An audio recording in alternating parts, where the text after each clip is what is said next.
Sound any better? Oh, yeah. We can hear you now. And we can see you. Oh, thank God. So I live in the middle of absolutely nowhere. And so any internet that I have is all hotspot because I can't get internet where I live. Really? What? Yeah, where are you? Okay, so I'm about 3 hours east of Dallas. Oh, okay. But I live in the middle of nowhere. But on the bright side, I can't get internet, but I live in a 3-bedroom, 2-bath house on an 1.5 acres that I pay $500 a month for. Jesus Christ, that's amazing. Are you kidding me? Yeah, I guess I would trade shitty internet for that. Why not? Yeah. That sounds like a good trade. You pay $500 a month for a 3-bedroom on a 1 acre? That sounds beautiful. Jesus. 1.5 yeah. I live in Los Angeles, and I pay triple that for less than in so many ways. West Virginia, I don't know how much acreage, but 2-bedroom, 2.5 bedroom, 2-bath for $400. Ooh, it's a contest now. Well, but I also have a roommate. Colton's got 3-bedroom, 1 acre for $500. Five? Was it correct? Yeah, $500 a month. Wow. Yeah, 500. That's amazing. And I've also got roommates. If I called my wife a roommate to her face, she'd probably get that. Nice. My kids are roommates. They're pretty great. How old are your kids? I've got my daughter's about to be 2 and my son just turned 4. Oh, baby still. I'm father to a teenager. It's crazy. Well, hey, everybody out there in Comics and Chronic land. We got Colton Dotson in the house to talk about Boneheads. What up, Colton? Welcome to the show. Welcome. Hey. Is this strictly independent? Because I read what you sent us, but I didn't. Are you like producing this by yourself? Yeah. Nice. Yeah. Everything that's been done has been done on my part, mostly. Nice. Hell yeah. So you're a writer and artist? Oh, no. God, no. Sorry about that. No, I'm just the writer. The artist is Greg Warrenchak. And then we've got our colorist, which is Barlow Moriera. And then we've got our letterer who he did the logo. He designed a lot of how the book looks. He also did our EC variant. He drew and colored it. He's multi-talented. Everybody on the team is, except for me, I can't draw. But it works out because I've got a super talented team to work with. So how did you put this team together? Because I'm assuming this is your first comic, correct? Oh, yes. Yeah, first one. Actually, it was a lot easier than I thought it was going to be. So I wrote the book. I wrote the first issue in September and October of last year. And then once I had it written, I went in looking for the team. And I found Greg first. In fact, it was a picture in his portfolio of skeletons. It was like the third picture in his portfolio. And as soon as I saw it, I went, yep, this is the guy. And then me and Greg, once we connected, we meshed really well together. He was picking up everything that I was putting down. And so once me and him got started, we found our letterer next, which was Joel. And that was super easy. I saw his work, and I've always been under the same impression that a comic book is only as good as the lettering in it. And so once I saw his work, I knew that he would be a perfect fit for it. And everything he's brought to the table has been great. And then we found Barlow. It was a Hellboy picture of his that as soon as I saw it, I went, yep, that's the guy. And so it was actually, so the book was written by October. I had Greg by end of October, and then the rest of the team by mid-November. And Nice. we added Devin Arscott last month 2 months ago as our editor and Kickstarter consultant. And so that's our whole little 5-person team, and it's it's been a whole lot easier than I thought it would. Everybody that's been involved has made this project super easy on me. And for my first one, I don't have any complaints. Nice. Yeah, that's so cool. When do you hope to have the first issue fully ready to print or sell? Oh, that's the good thing. So it took me so long to get the Kickstarter up and going because I wanted the book to be mostly done before I even put the Kickstarter out. So right now, the lettering's done, the editing's done, the art is done. We are on the last 12 pages of coloring now. And so the book, I'm hoping that by mid-August, we should be sending it to the printer, and we should have it to our backers by October. Is the timeline that we're looking at. Yeah, and October is such a great release for this. By the way, I don't think we've introduced the title of your book that you're doing, but I think we're about to, and then Cody hopped on. But we are discussing. This is your first, right? First ever comic that you've written. I'm sorry about this, guys. This is usually not an issue. Oh, you're good. That's what they all say.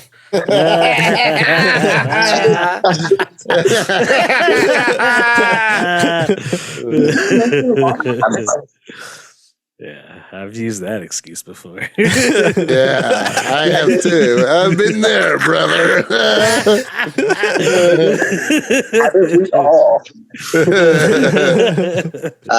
Like I said, I still live in the middle of nowhere, and so my service can be sketchy depending on where I'm at.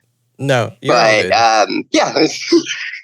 All right. Can y'all hear me and see me a little bit better now? Oh yeah. Yes. You see your killer shirt? Oh, thank you. It is. It's actually my wife's.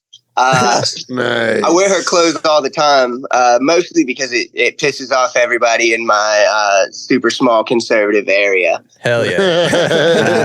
Nice. Yeah. My favorite thing to hear is, "You look gay," and my response to that is always, "Wow, you were really knowledgeable about the gay community. Are you with me in this?" But no, thank you. I love this shirt. Hell yeah. That's sick. Killer whales are sick. I was verifying if this is your first ever comic book that you've written. Yes. Yeah, it's something I've wanted to do for the longest time.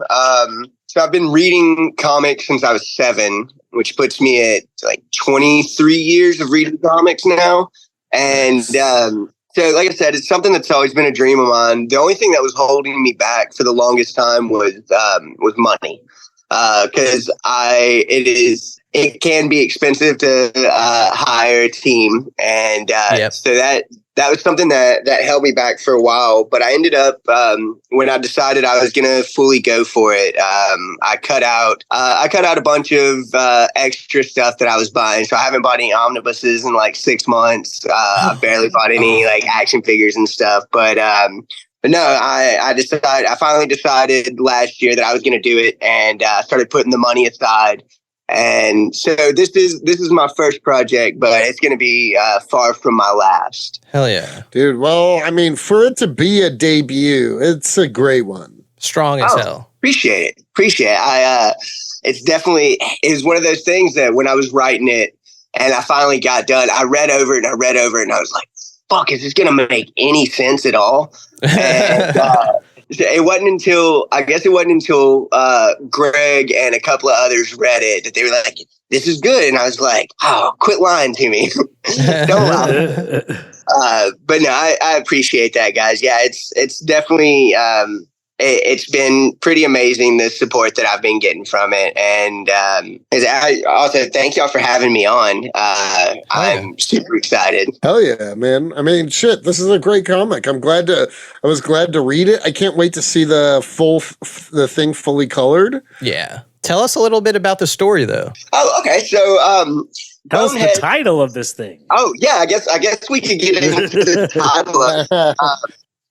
The book is called Boneheads. A little background information. The book was originally going to be called Boners, but I I decided before I even got anybody on the team that I was like, I can't ask people to join boners. So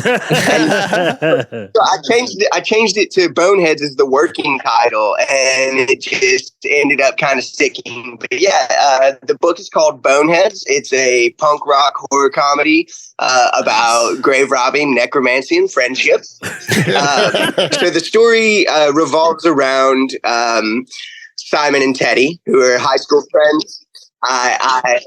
They're super great. Well, they find out, which this is all 100% true. In the United States, you can sell a human skull, an authentic one, anywhere from $1,500 to $5,000. And in the United States, unless you live in Vermont or Tennessee, there's no rules, no regulations, no laws about selling human bones. Wait, time out. I do want to pause you there. Did you like Google this yourself? Did you somehow know this? I knew it beforehand. Okay, let's be honest right now. Have you ever actually robbed a grave? No. That was not the most convincing. I feel like to be considered a grave robber, you have to actually dig it up. But the where I live at, there's a lot of really, really old cemeteries, and there's one that has graves from like the 1700s, and some of the ground around it will erode out. And when I was doing groundskeeper work at some of the cemeteries, some of the stuff you were was just doing groundskeeper work in a cemetery. Yeah, when I was in high school. So you're writing what you know. You're really writing what you know. Well, I don't know that's anyone what who's been a cemetery groundskeeper. Well, you know what? It's great when I tell people You that say I did it like, duh, I was in high school. The company that I worked for was called Ben's Bushwhackers. And that's a whole nother story. The guy who ran that company hired felons and high school kids because when he got out of prison for murder in the 70s, he couldn't get a job. So he started up his own business of doing lawn care. Wow. There's a side to another side to every coin. The story of the murder is actually pretty interesting. Did he do it? But no, no, he absolutely did it. I'll break this down as quick as I can. So in the 70s, he and his buddies were going to buy horses from this guy. They get all the horses loaded up. Ben tells them, hey, I'll go in and I'll pay for him, this, that, and the other. So he goes into the house with all the money and tells the guy, hey, I'm not paying you for these fucking horses. And the guy, obviously upset, charged at Ben with a hammer. And Ben got the hammer from him and beat him to death. Set the guy's house on fire, drove from Louisiana to Texas and dropped his body down a well. And no, it gets so much better. He didn't get caught. He ran for city council. And when he lost, he was just like, I just feel so guilty. And he turned himself in. And they ended up only giving him 7 years for murdering a man and stealing his horses. So that's who I worked for in high school. That's amazing. That's a great story. That's the best dark secret we've ever heard on the podcast. Growing up in the middle of nowhere has its perks. But no, I actually Clearly. So I actually knew that about the bones, mostly because I've always wanted to buy human bones. I know that seems morbid, but like having an actual skull seems kind of cool. And when I found out that you can just buy one, the story just kind of clicked together from there. In fact, when I tell people, when they ask me like where I came up with the idea, I already had all the knowledge of grave robbing and like bone selling. But if y'all have ever seen the show, I think you should leave. Hell yeah. There's a skit in there where they're playing a song, and it's the night that the skeletons came to life, where the bones are their money. And that was actually the catalyst for the entire story, which is why on the first page it says the bones are their money, Tim Robinson. Yeah. Oh, yeah. Fucking love that page. We've been talking about Immortal Hulk all month. So thank you for that pod, page. Yeah. Yeah. Was that page inspired by Immortal Hulk? No, absolutely. 100%. It's something I planned on doing throughout the whole thing. but I was actually reading the Immortal Hulk omnibus when I was writing a big chunk of this, and so just while I was going through it and seeing those quotes at the beginning, and that little snippet of the video the other day where you were talking about the quotes and you threw in the Spy Kids quote, I laughed so goddamn hard. And as soon as you said that quote, I was like, no, they didn't use that Spy Kids quote in Immortal Hulk. And it's funny because I saw the Tim Robinson thing, and I saw, like, in your story you do make a Spy Kids reference. Props to that, by the way. That you just became my favorite guest. Simple as that. I think of the kid who played Junie, and like no matter what role he does for the rest of his life, he'll always be Junie. Exactly. When he got eaten alive in the Green Inferno, that's Junie. He got eaten alive. I love that scene in Green Inferno. God, is there going to be necrophilia in this comic? No. It didn't seem outside the realm of possibility when I was reading. No. One thing, actually, I didn't want there to be too many like overtly sexual things in the book, which sounds weird, but like no, I don't think it's that weird. I mean, this like because this doesn't give like while this does like hearken to like stoner coming of age tales of like the 80s and 90s and stuff like that. It doesn't like really have like horny vibes. It reminds me a little bit of like Bill and Ted, but Bill and Ted meets like Army of Darkness or something like that. Yeah, I could see that. Oh God, I love Army of Darkness. And that was the thing. Like, I really think, and you know, I'm not prudish or anything. I just think that there's like, if there's no reason to have like sexual scenes in it, the best way that I can describe it is, I don't know if you've ever read the book Jaws, like the novelization of the movie, but there's this whole chapter in there that has nothing to do with the story, where Chief Brody's wife sleeps with the what's his name? Richard Dreyfuss's character. Richard Dreyfuss? What? Yeah, no, in the book, she hooks up with him. Yeah, no, and it's this whole chapter, and like it has nothing to do with the story. It doesn't add anything. In fact, it takes away from it. The whole chapter pisses me off. But that's crazy. Like I said, unless it adds to the story, like I don't have any overtly sexual stuff. In fact, one of the heroes of the story, who y'all will meet in the second issue, his name is Shithead Steve. Shithead Steve. Yeah, no, he's actually the sweetest character in the entire series. Like, he's the one that I feel like people will absolutely love. Like, you're supposed to hate Simon. You're not supposed to like him. You're supposed to hate Simon. He's an asshole. But on the opposite, you have Shithead Steve, who is Allie's boyfriend, who is just the sweetest guy in the world. But he's asexual, and it only like. It gets brought up when it adds in when talking about him, but you don't have to worry about any necrophilia. I promise. I can promise you that. Not yet, at least. I haven't promised. I've got. Ooh, what a tease! Well, I've got the first 3 issues completely written, and I've got everything set up for 4 and 5. I just haven't written them yet. But I don't have any plans for necrophilia. But I may just throw a Stephen King in there and just throw a whole bunch of necrophilia at the end of it.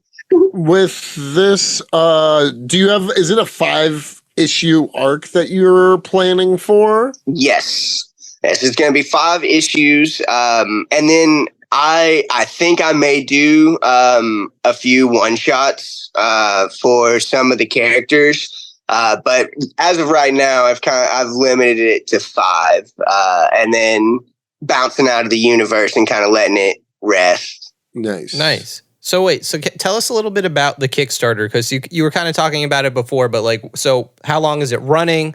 And what could people like expect to get in your different tiers? Okay. So we've got, it was a 30-day campaign, and we're on the last 15 days. We are a little bit past 50%. But so the Kickstarter itself we have some pretty neat tiers. My favorite is going to be the merch combo, which is going to get you the A cover as well as our T-shirts, which my sister designed and made, which is pretty cool. Our 11 by 17 poster as well as our bookmark. We've got that. We've also got my some of my favorite tiers, like Become a Shithead. We were talking about, he has his band, which is the USSRIs. They're the most depressed communists in the world. They were formerly the ass-kicking fat kids, also formerly Steve and the Shitheads. But they when the second issue comes and you get to meet the Shitheads, one of the tiers is becoming a member of the band, which will get a person not only getting drawn in but having speaking lines and being a part of the heroes crew, which I think is a neat one because I know a lot of people do that get drawn in, but I wanted to add in a little something more. We do have a get drawn in tier at 100. But becoming a shithead gets you a major role. You get a co-starring role in the book throughout the series, and so that's so one cool thing that I wanted to do. That's actually we've got original art. We've got commissions from our artist Greg. We've got our I call it my joke tier, but if anybody wants to back it, it's the $500 ultimate package. And not only does it get you everything, you get to be a shithead, you get the shirt, all the merch, stuff like that. But on the cool end of it, you get to sign a contract at the end that gets you every book that I make for the rest of my life. That's sick. Yeah. And so, like, it's a one of one. I don't know if it's a dangerous game, buddy. I like it. Yeah. Well, and that's the thing. Like I said, it's my joke tier. But if somebody wants to jokingly back that tier level, they will be getting my comics for the rest of their life. Big hopes there. Mostly because the thing that I've got going is.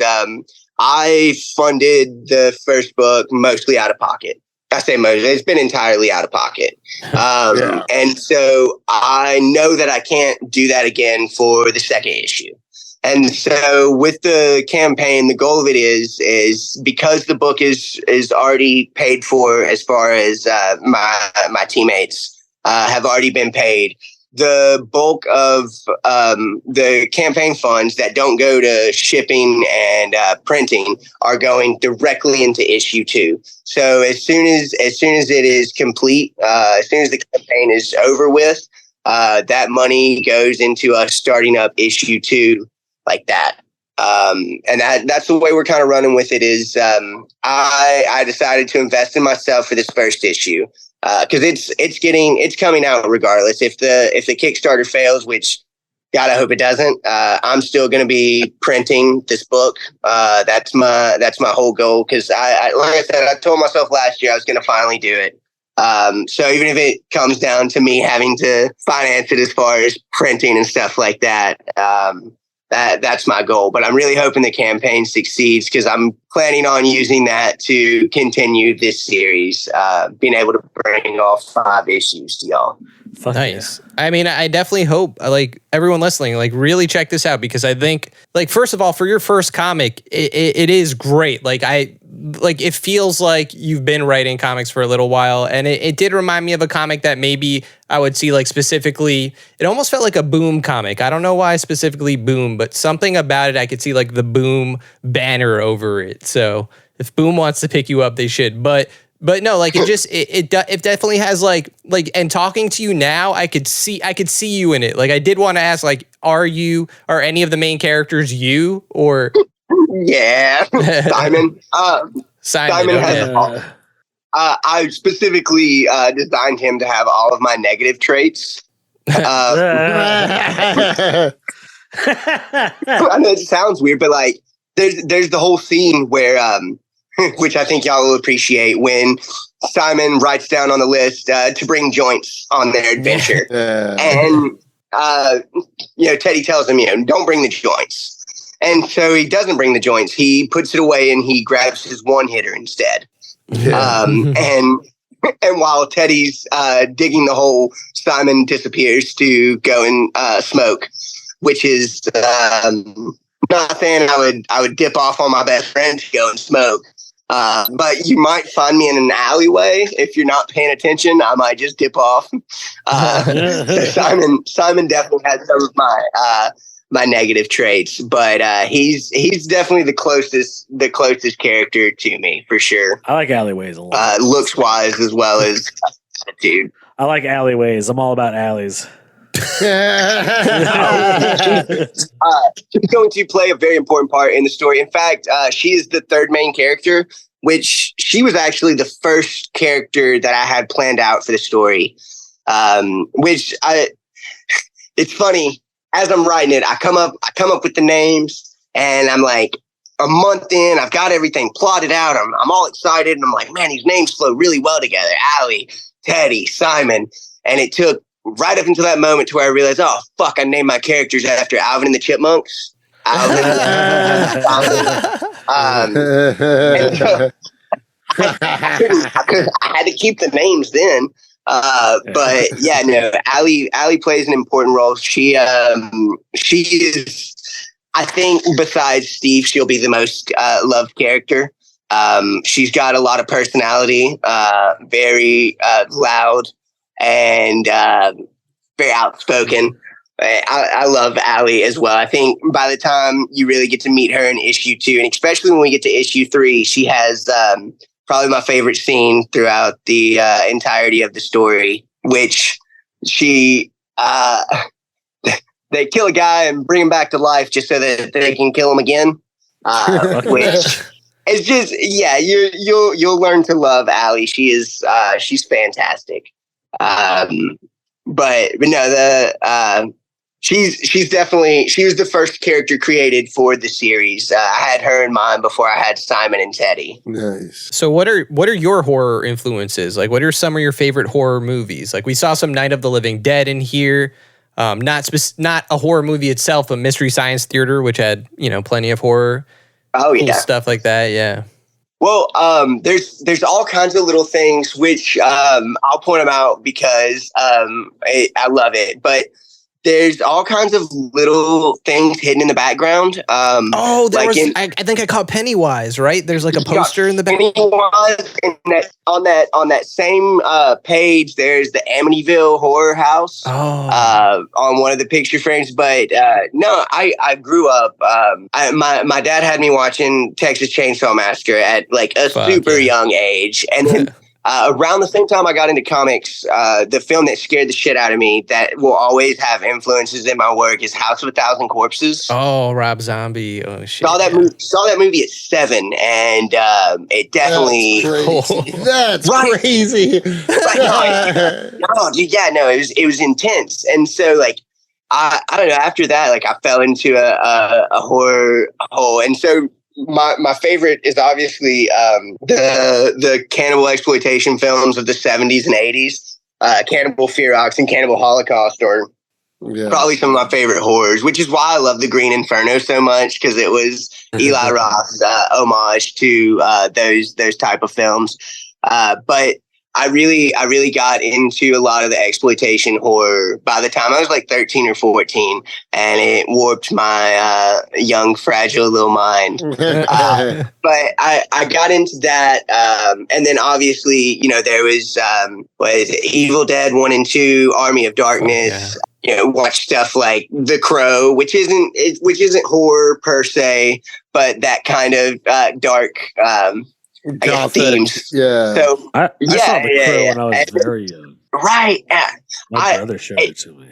It's such a badass movie. I love Crow. Yeah, Crow's amazing. And then I also, reading. I got into Stephen King at a really young age. Same. Which I shouldn't have been reading. Take my dad's books, and my mom had Stephen King and Dean Koontz books like littered all over the house, and I would just scoop them up. And like, I probably shouldn't have been reading like The Shining or It before I was in junior high. But, you learn. I wanted to ask, do you have a favorite Stephen King book? Oh, God, as far as favorite, It's going to be, it's got to be The Body. It's one of his short stories, but it's what Stand By Me was based off of. I really love Stephen King, but as I've gotten older, I've come to the realization that he might not know how to end a story. That's fair. That's totally fair. Yeah. And so like I really like The Stand. Yeah, it's fantastic. I hate the ending of The Stand. I really like it and hate the ending of it. I love the ending of The Shining. But I think the Body is probably my favorite of the Stephen King books for sure.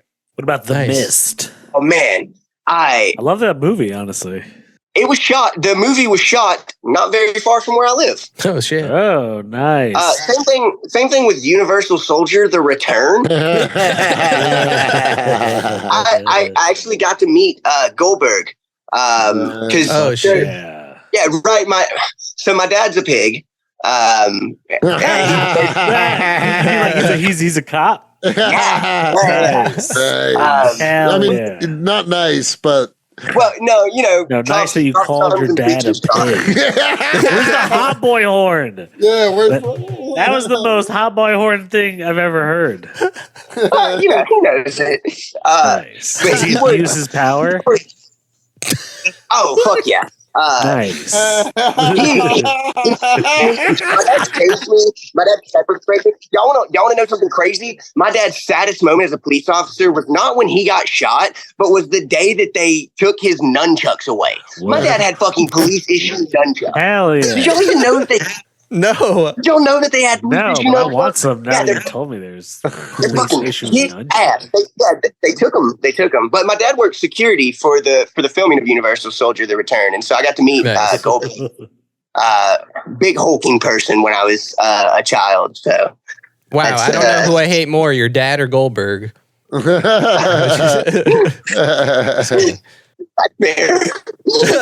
I don't know who I hate more either. Just kidding. It's Goldberg. but no, The Mist was shot in Shreveport, which is it's in Louisiana, which is not far from where I grew up at. But no, horror movies, horror books, all the super fun stuff that you could get a hold of. I didn't get into horror comics until I was a little bit older, which is weird. I feel like that should have been a natural progression, but it wasn't until I guess you would. I don't know if you would consider Hellboy a horror comic. I always considered it a superhero comic, I guess. Yeah, it's like a supernatural superhero comic, right? And Hellboy's my favorite, and he has been forever. But I didn't get into horror comics until a little bit later on, and. Those, I mean, you've got, what's that? What's the Scott Snyder one? Severed fucking. I don't know if y'all have ever read Severed. No, I haven't heard of this one. Ooh, maybe we should do it for Halloween. Severed. Yeah, tell us about it. Cool one. Oh, okay. So. I actually do know the plot. I just haven't read it. Let me pull it up so I don't completely destroy it, because it's been a while since I've read it. But so it's like one of his OG comics. Like this is maybe yeah, okay, yeah. This was it came out in 2012. Oh shit! It came out in 2012, and it is Severed follows the story of Jack Guerin, a 12-year-old who runs away from home in order to find his father when he discovers the truth about his own identity. It's a vampire story, and it is top tier. It's pretty fucking terrifying. I love it. Nice. But no, like I said, and then another big influence besides horror movies and scary books is definitely the music aspect of it. I grew up with a lot of punk and metal influences. Yeah, I did too. And so you'll notice, like, I think it's page 4 when Simon gets home after the theater, and he puts on his record. They're playing Out of Step by Minor Threat. Yeah. Same thing when Teddy gets home. If you'll notice, he's watching Rosemary's Baby. Yeah. Yeah. But yeah, the music definitely plays a big part in it as well. In fact, I don't know if I put it on my Twitter or not, but I have a whole playlist for the first issue Nice. of songs that I was listening to a lot while I was writing it.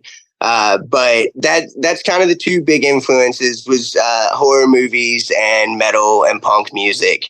That's the whole that's Simon and Teddy's whole identity is they're metalheads, and they stick out like sore thumbs in their super small conservative town, which I did write that from experience for sure. Oh, trust me, I get it, bud. Being the oddball.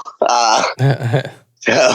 Wait, real quick. In the comic, do you have like, because you're talking about like a playlist for it, do you have like a QR code or something or some way to like, if I'm reading the comic, let's say like I could go right now on Spotify and check this out? No, but now that you've said something, that seems like a super great idea. I made the playlist more for myself so that I could just keep the songs that I was vibing to in rotation. And then I was like, I'm going to share this with everybody. And that's so cool. A QR code for it sounds great. You know, I actually I got the idea from Daniel Warren Johnson. Who love him, yeah. Oh God, he's so fantastic. He for Murder Falcon and for Extremity, he put out Spotify playlists to go with the books. And I always thought that was the neatest thing, like, because the music seemed to vibe with the story a whole lot. Yeah. And that's something I really wanted to encompass as well. And a lot of the bands in the playlist are a lot of smaller bands, which is hopefully people listen to it and become fans of them. Hell yeah. There's a small band. I don't know if you guys have ever heard of them. They're an indie band. They're called Weezer. They've got I don't know if you've ever heard it. Like, they're super indie. Unfortunately, I have.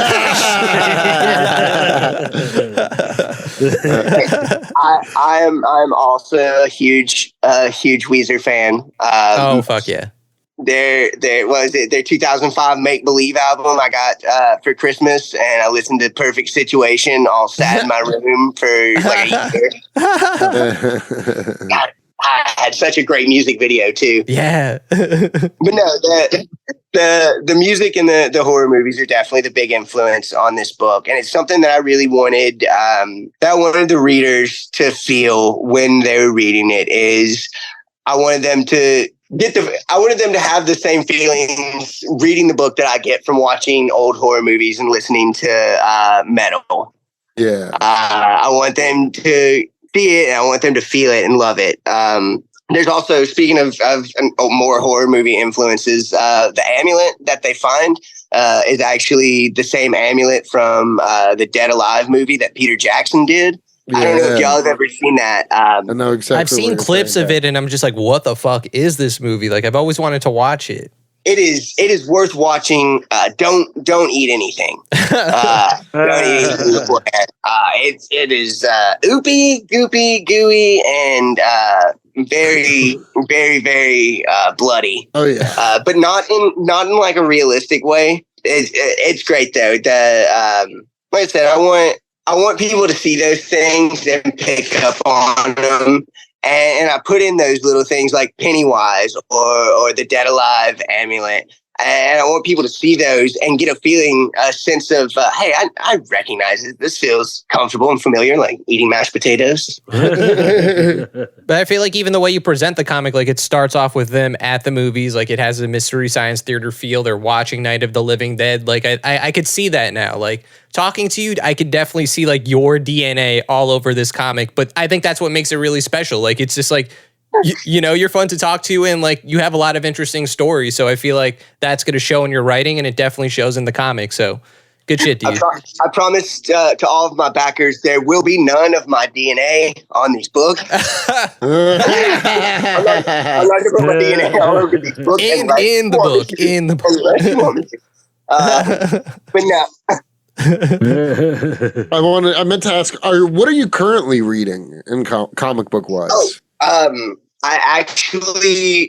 am. Let's see. I just finished up reading all of Attack on Titan and Battle Royale, which were Battle Royale is one of my favorite movies, and I'd never read the manga. It's incredible. I didn't know even know there was one. Oh yeah, it is.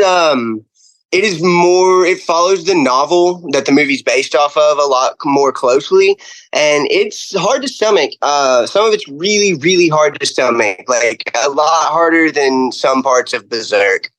But I just finished up Godzilla versus Kong versus the Justice League, which I thought was. There's one thing that I told myself when it first started, and that was, man, it would be badass if King Kong got a Green Lantern ring. Fuck yeah. I don't want to spoil anything, but Kong gets a Green Lantern ring, which is super, super kick-ass. Besides that, I'm also going through the Spider-Man Clone Saga again. Nice. Because I just got in the second omnibus a couple of months back. I've been waiting to crack it open, so I started it from the beginning. I also I've been reading Batman. I read Batman First Night, which was good, but Dark Age was really good. Dark Age, is that the one that Mark Russell? Mark Russell was doing with Mike Allred? I've really, really been enjoying that. And then as far as the indie books go, I Heart Head Crusher? That's the name of it. Skull Crusher, yeah. Skull Crusher, yeah. I really like that. Speaking of Daniel Warren Johnson, I don't know if y'all been keeping up with the Energon universe that they've got going on at Image, but holy hell, Transformers is so fucking good. I picked up his first volume, but I haven't dived. See, I have never read Transformers comics, so he'll be my first Transformers comics. I was in the same boat as you, but if it's got his name on it, I'm gonna pick it up. Yep. And I picked up Transformers first, and then I was like, okay, this is great. I went back and I read Void Rivals. Void Rivals is kick-ass. Fucking Duke and G.I. Joe and Destro and all the ones that have been coming. I'm so excited for where that universe is going. Nice.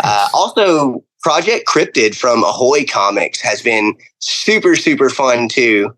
I don't know if y'all have checked that one out, but it's just little stories on cryptids. Lane Lloyd did 2 stories, and I don't know if y'all are fans of Lane Lloyd. I'm a huge fan of their work, but they did 2 stories in issue 7, I believe, that were super fantastic. I really enjoyed those. But I think that I read a whole lot because, like I said, I have a little bit of Wi-Fi at the house, but for the most part, unless I have it physical, I don't really get a chance to access it. And so I buy a lot of books for the house. And so I do a whole lot of reading. And so that's just a small little portion of that, just off the top of my head, the books that I can remember. Because I've only got 2 brain cells and they're fighting each other. No, I think I remember one day you were posting about how much you had read in 1 week or even one day. And I was like, holy shit. Oh, I think last year I stopped counting at 6,500 single issues that I read for the year. Holy shit! But that's the thing. I've gotten so lucky the past several jobs that I've had. I just get a lot of time to sit around and not do anything, and so I'm never more than 2 arm lengths away from a book. And another one that I've been reading, what is it? Have you heard what Eddie Gein did? Harold Schechter and Eric Powell. Yeah. Oh, yeah, dude. So good. So I've read it a few times now, which, speaking of, Ed Gein was a grave robber. He was. Which ties into Boneheads. Yeah, he was a weird little fuck. yeah, super, super weird. But thanks to him, if it wasn't for him, I wouldn't say thanks to him. That sounds.